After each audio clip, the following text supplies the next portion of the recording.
It was a moment that sent shockwaves through Jamaica and echoed far beyond its shores, a moment when diplomacy collided with defiance, and a foreign leader dared to expose the truth. The ultimatum was clear, brutal, and unyielding. 48 hours. That was all Prime Minister Andrew Holness gave President Ibrahim Traoré to retract his words or face grave diplomatic consequences. A mere 48 hours to take back a speech that had set the nation's political system ablaze. Inside the Jamaican Parliament, the air was thick with tension. Lawmakers slammed their fists on tables, their voices rising in a furious chorus. On national television, Holness's tone was icy and decisive, declaring that the Jamaican government would not tolerate such insults from any foreign leader. But what was meant to be a moment of control quickly spiraled into something else entirely.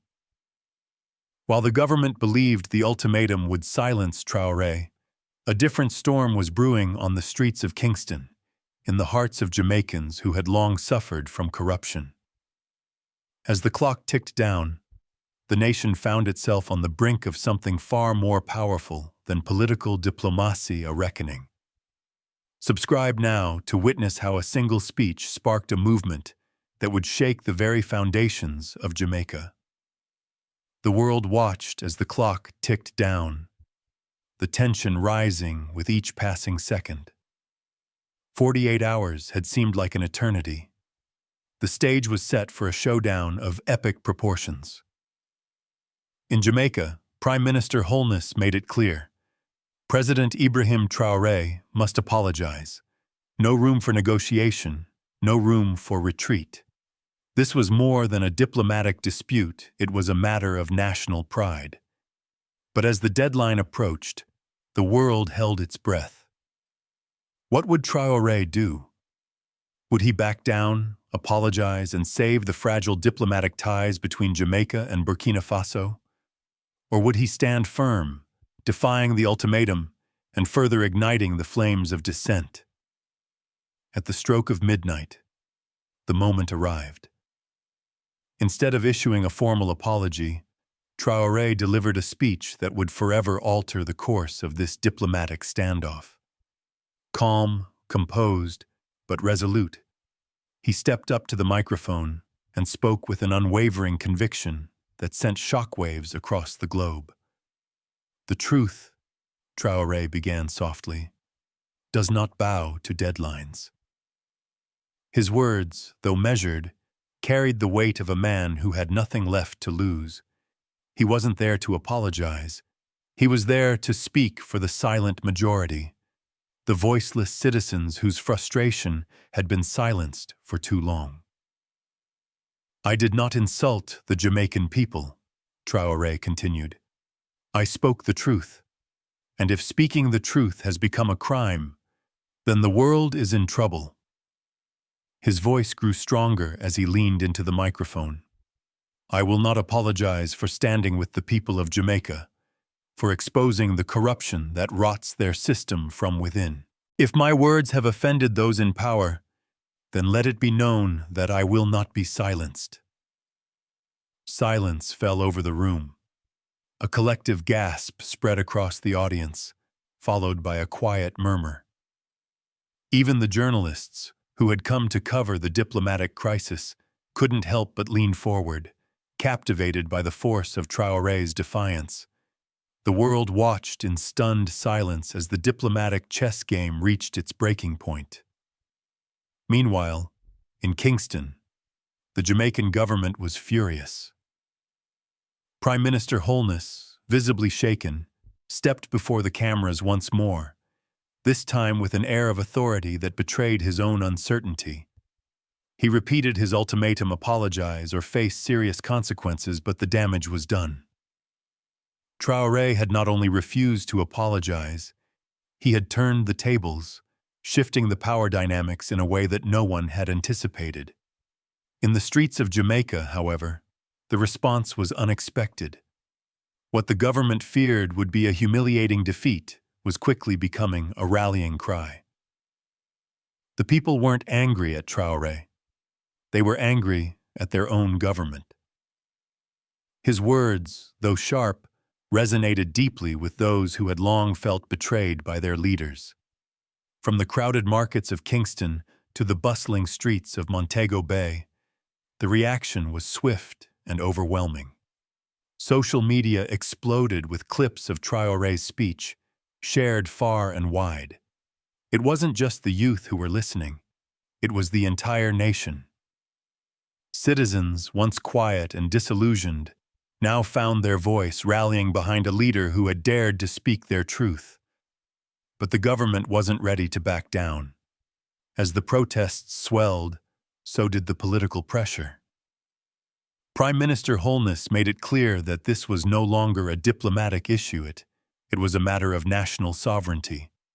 His supporters rallied behind him, calling for the expulsion of Traore's ambassador and demanding that Jamaica's sovereignty be respected. But even as the climate of tension grew more intense, the cracks within the Jamaican political establishment began to show. In private meetings, some lawmakers privately admitted what many had known for years. The truth in Traore's speech was undeniable. The corruption he exposed wasn't a fabrication. It was a reality the government had long tried to hide. One anonymous MP was quoted as saying, "We didn't expect him to say it out loud." But it's true. We've known about it for years.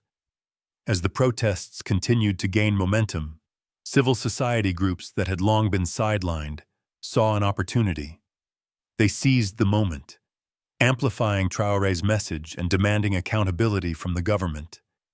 Reports of ghost contracts, mismanaged development funds, and disappearing subsidies flooded the media.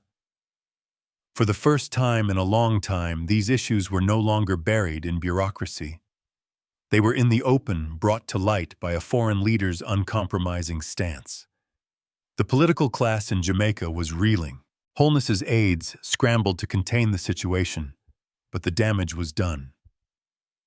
Public sentiment was shifting, and it wasn't in the government's favor. Every time the Prime Minister and his allies pushed back against Traore, they inadvertently made him a martyr for the people. On the third day of the ultimatum, the political divide within the Jamaican government grew ever clearer. Some leaders began privately asking whether it was time to reconsider the political landscape, even suggesting that reforms were necessary to address the growing unrest. But publicly, they were doubling down, refusing to accept any form of weakness. Meanwhile, across the globe, international observers were beginning to take notice. In Africa, Traore was hailed as a hero, a symbol of the anti-corruption fight that many felt had been ignored for too long.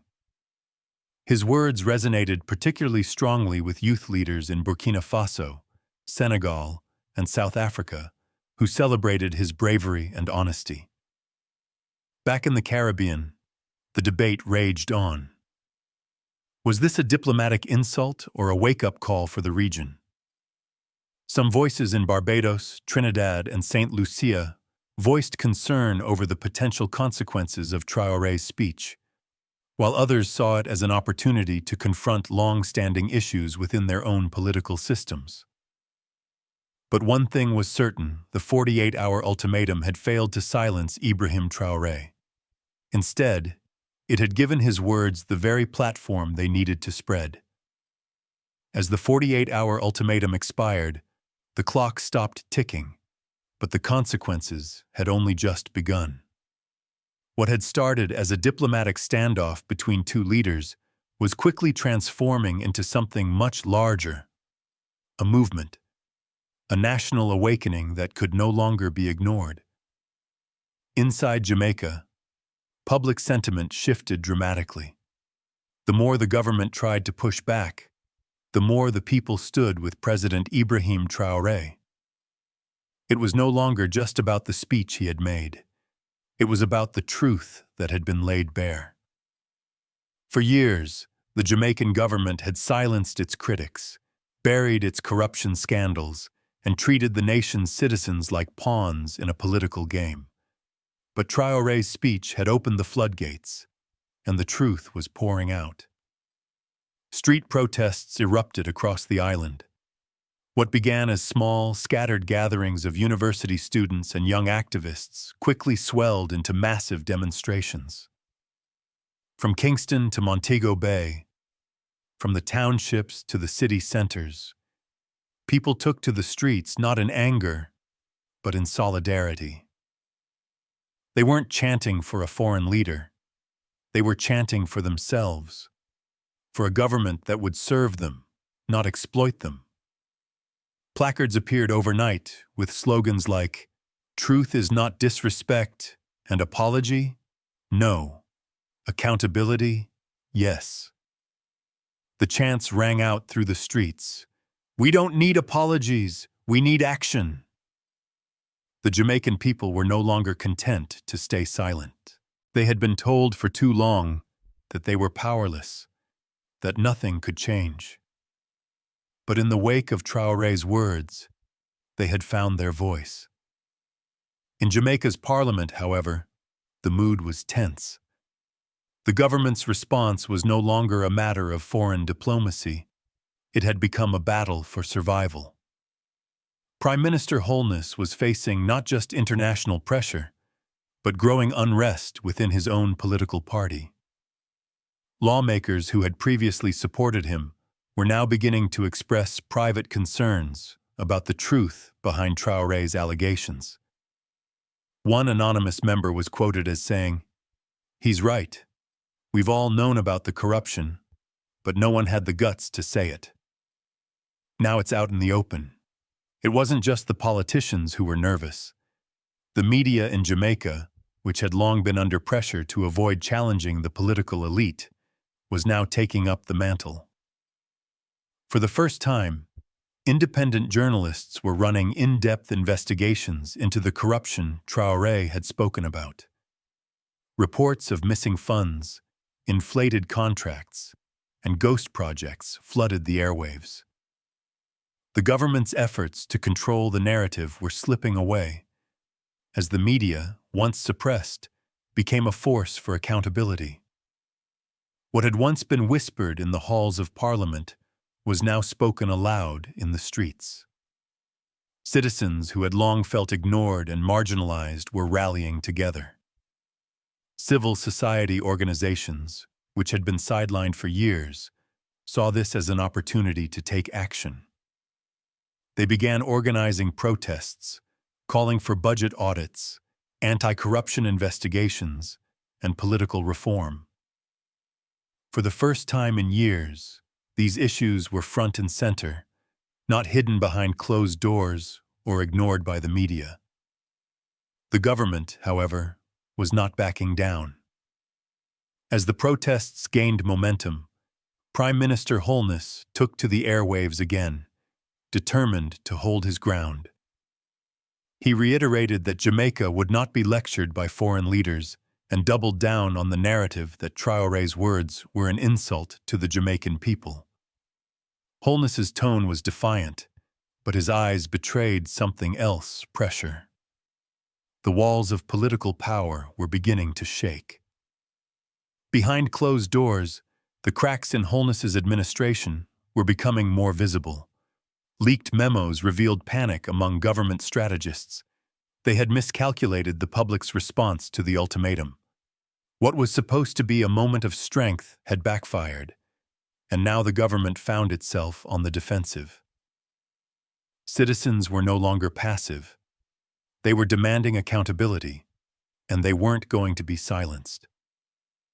Meanwhile, international attention grew.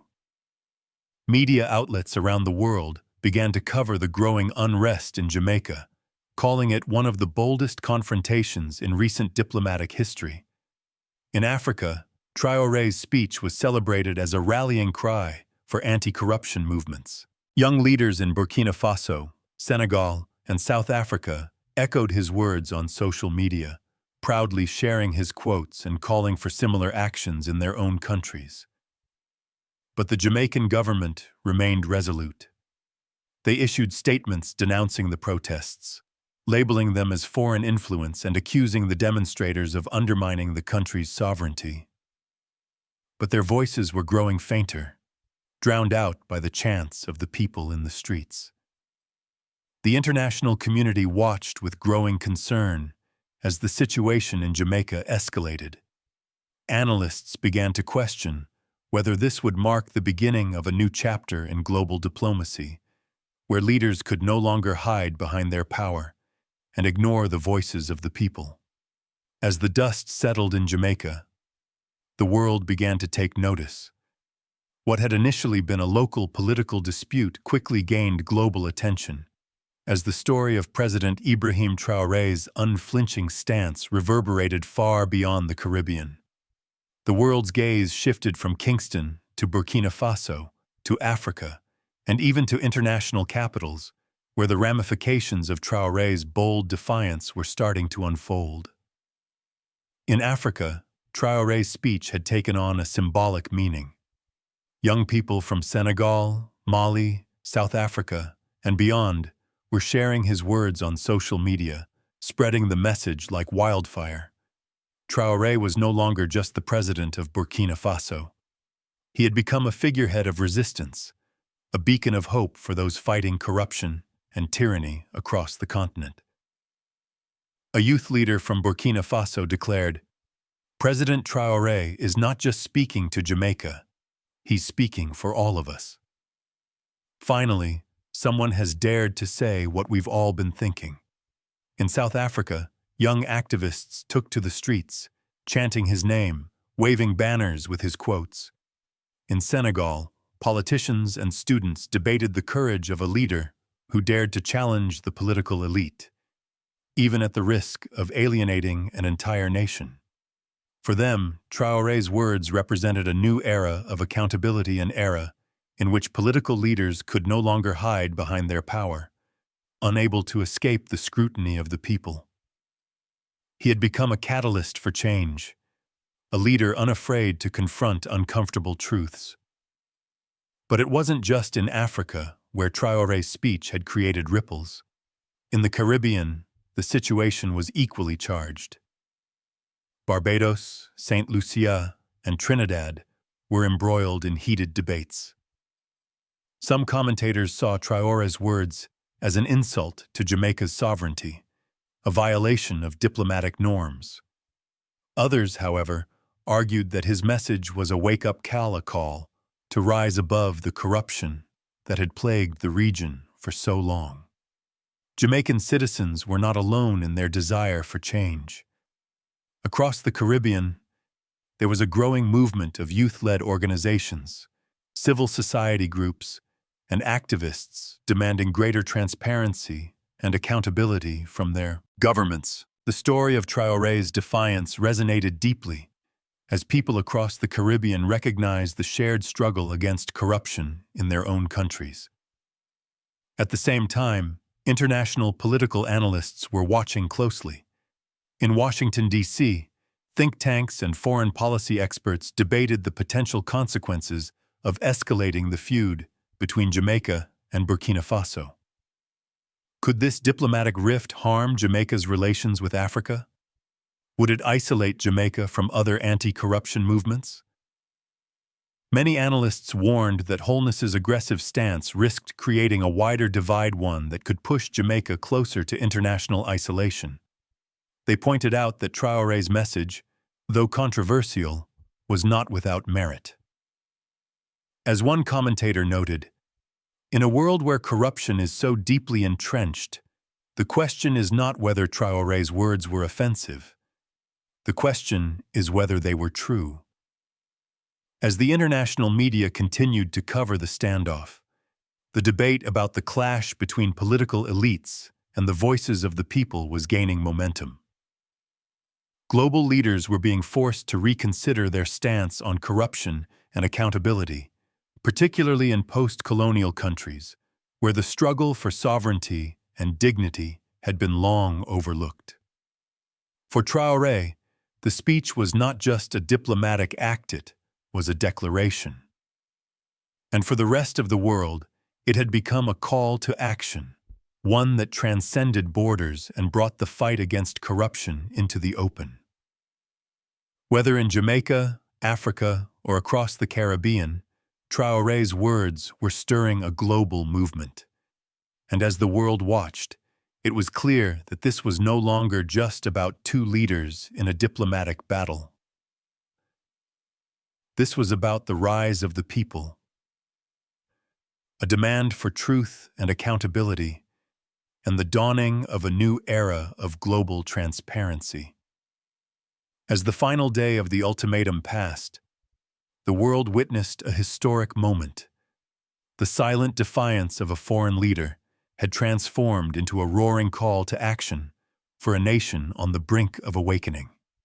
President Ibrahim Traoré had refused to back down. His stance, while diplomatically disastrous for the Jamaican government, had ignited a fire that could not be easily extinguished.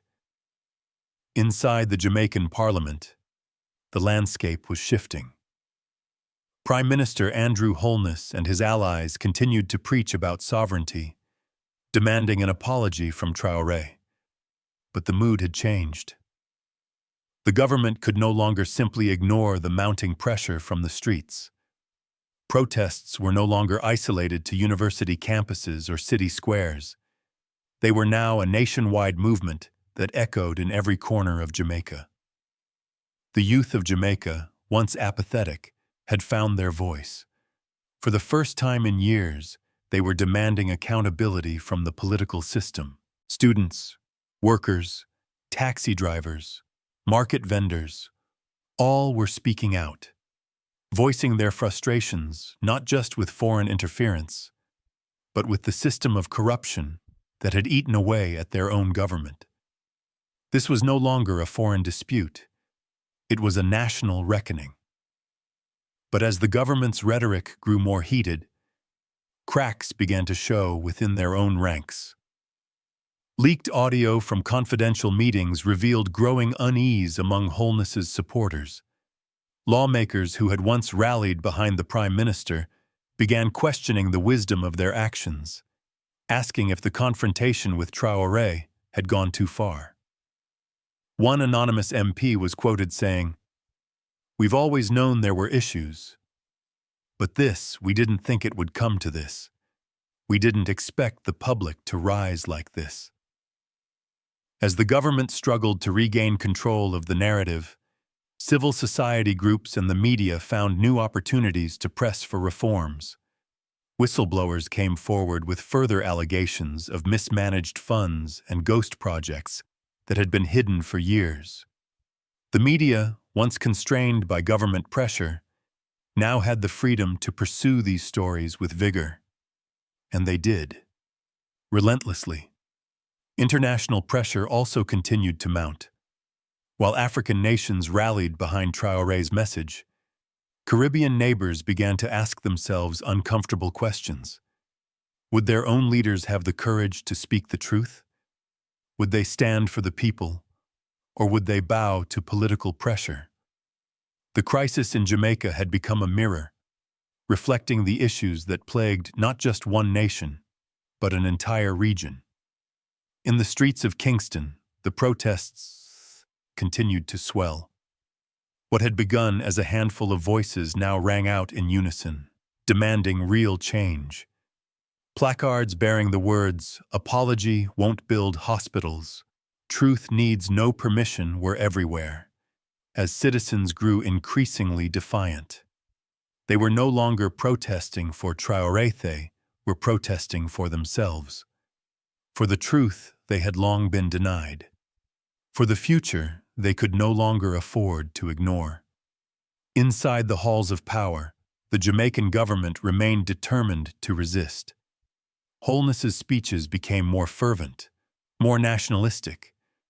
But the cracks in the establishment were deepening.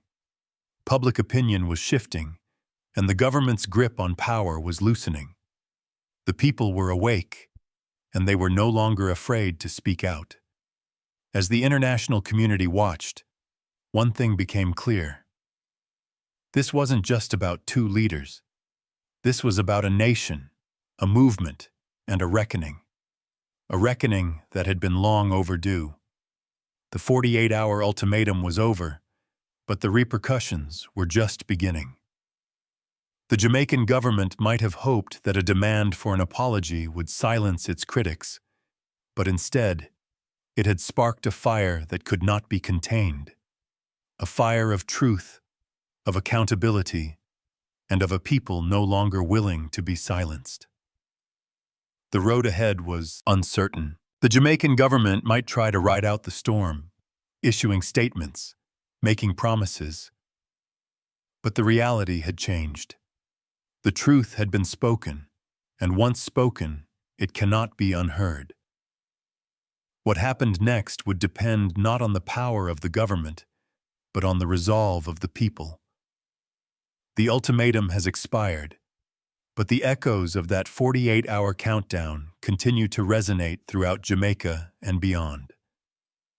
What began as a confrontation between two leaders over diplomatic protocol quickly transformed into a movimento movement that crossed borders, sparked debates, and forced a reckoning with a long-buried truth. President Ibrahim Traoré's refusal to apologize was not just a diplomatic act of defiance. It was a catalyst for change, a call for accountability that reverberated across the streets of Kingston, the universities, the marketplaces, and the halls of Parliament. His words struck a chord with people who had long felt ignored, marginalized, and betrayed by a political system that valued power over people. For the Jamaican government, the aftermath has been nothing short of a political earthquake. The truth that Traoré exposed could no longer be buried by official statements or media spin. It was out in the open, and the people of Jamaica were demanding action. The protests, the debates, the investigations, they were all signs of a nation waking up. But this movement was not just about one speech or one foreign leader. It was about the people of Jamaica reclaiming their voice, demanding accountability, and standing up against a political system that had failed them for too long. The government may continue to claim sovereignty, but the truth had already transformed the narrative. The real question now is, what happens next? As this chapter closes, one thing is clear: this moment will not be forgotten. Traoré's defiance has left an indelible mark on the political landscape of Jamaica, Africa, and the Caribbean. His speech may have been a single moment, but its consequences are far-reaching. The fire it ignited will continue to burn, not just in Jamaica, but in nations across the world where corruption continues to thrive. For the people of Jamaica, the truth has spoken. The reckoning has only just begun, and the choice between silence and awakening has been made. The movement for accountability, transparency, and truth is no longer a distant dream, it is a reality, fueled by the voices of those who refuse to be silenced. Subscribe to keep following this evolving story and to join the conversation. Share your thoughts in the comments below. This is only the beginning.